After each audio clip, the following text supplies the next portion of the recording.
here. Today we're gonna be reacting to two animations by Wansee Entertainment. This is a true creepy girl story. Let's just go. My friend Max was one of the types who always did the best he could in school. Okay. He played He's basketball smart. and everybody loved him. And he's a jock. One day, he was on his way home from school, and a girl by the name of Chloe followed him. Creepy. While they were on their way, she asked Max if he could be her boyfriend. Oh no, I don't know you. I don't know you, girl. For your information, I don't even know where you came this from. girl had never spoke to him before. No thanks. I'm not really looking for a girlfriend right now. Good. He answered politely and left. Good. And I guess this angered Chloe. Good. A few days later, Max was walking home as usual. Just then, Here he comes saw trouble. three guys walking up to him. One of the guys said to Max, "Where do you think you're going?" "Home," Max replied.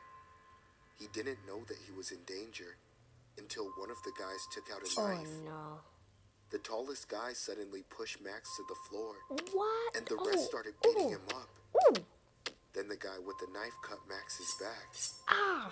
Luckily, there was someone who had seen the altercation. Phew. Somebody He was shouted there. at the three boys to stop when Max screamed in pain.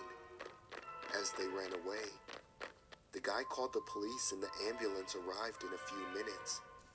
Thank you. Max woke up in the hospital in severe pain. Then he heard the police speaking to his mom saying, "Ma'am, we've arrested the four suspects, 3 boys and 1 girl." Girl? To his surprise, Girl? the girl was Chloe. Girl. It turns out she had called 3 of her friends that just happened to be gang members and requested for them to stab Mike and beat him up. Why? Just because Chloe he ended up didn't being want to be your expelled from boyfriend? school. Just And because those of that 3 you want to boys kill were him? sentenced to 8 months in jail for helping Chloe in the assault Good. and for stabbing my friend Max.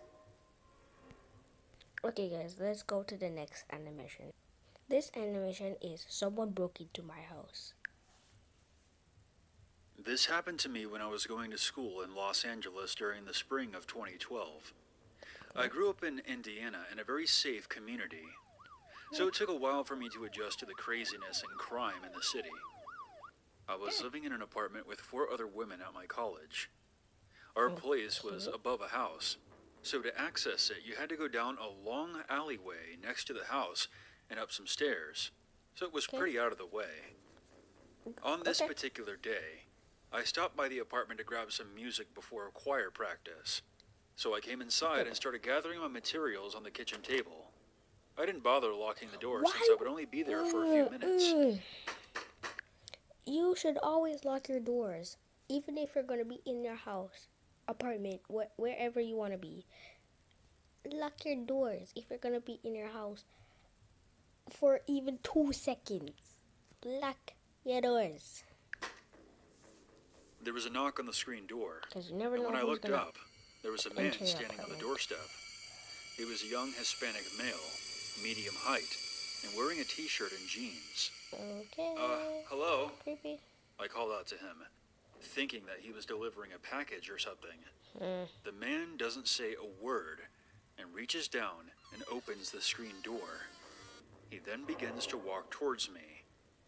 Still at this point, I was not alarmed, starting to say something about him leaving the package on the table. He doesn't have a When I package, noticed, stupid. he didn't have one. The only thing in his hand was a box cutter. By the time I realized this, he was too close for me to escape, and he put the blade against my neck. He then told me to get up and walk into my roommate's bedroom next to the kitchen. He locks the door and pushes me onto the bed. Ow. My mind is racing the whole time, telling myself that he probably just wants to rob me, and that I will let him take whatever he wants. As I'm sitting on the bed, he starts looking around the room. He then grabs some telephone cables next to the bed and begins trying to tie my wrists together. It wasn't working too well, but he kept trying. I eventually snapped out of my trance, realizing that this situation could become even more dangerous if he binds me. I screamed and started pushing him. I made a break for the door. He caught me and tried again to tie my hands together. But I You was can't thrashing tie, and screaming fool. and kept hitting him in his head. Ow. After a Ah. few seconds of this, he decides She to tough bail though. and runs out of the apartment. Scaredy cat, I scaredy followed cat. him, screaming for help. One of my neighbors who lived in the house under our apartment came out within seconds and saw the guy running down the alley and chased him into the street. We called the cops, and they came right away. Good. I ended up going down to the station, where I worked with a police sketch artist on a composite that ended up being posted on the television. They Okay. caught the guy within a week. The police officer who responded to the scene said that there was a local gang that required new members to cut off the nipples of women and bring them back as an offering. That's just nasty. Ever since this And experience, creepy. I always tell people to lock their doors, even if they're just stopping by to grab a few things. You're better off safe than sorry. That's what I said. But anyways, guys, thank you so much for watching. I will see you in the next one. Peace out.